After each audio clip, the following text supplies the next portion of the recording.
Alembic CSR foundation દ્વારા મહિલાઓના સશક્તિકરણ માટે એક મહત્વપૂર્ણ પહેલ કે જેને લઈને ભારપૂર્વક પ્રશંસા કરવામાં આવી રહી છે। એલેમ્બિક ફાઉન્ડેશનના ટ્રસ્ટી મલિકા અમીને ભારત સરકારની ભારત ટેક્સી પહેલની પ્રશંસા કરી છે।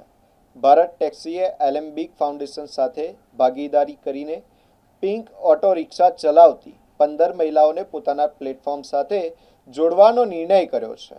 આ તમામ 15 મહિલાઓ આર્થિક રીતે નબળા વર્ગમાંથી આવે છે।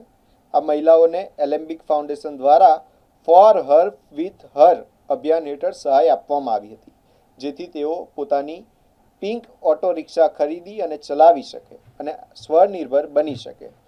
ભારત ટેક્સી સાથે જોડાણ થતાં હવે આ મહિલાઓને વધુ ગ્રાહકો, ડિજિટલ પેમેન્ટ સિસ્ટમ અને સુરક્ષિત આવકના નવા અવસર ઉપલબ્ધ થયા છે।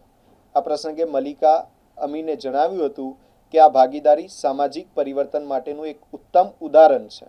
તેમણે કહ્યું કે ભારત ટેક્સીના આ પહેલ મહિલાઓના આર્થિક જીવનમાં મોટો બદલાવ લાવશે અને તેમના પરિવારો માટે પણ લાભદાયી સાબિત થશે। એલેમ્બિક ફાઉન્ડેશને ભારત ટેક્સીનો આભાર વ્યક્ત કર્યો છે અને પિંક ઓટો રિક્ષા ડ્રાઈવર્સના આત્મવિશ્વાસ અને સફળતા પર ગૌરવ વ્યક્ત કર્યું છે।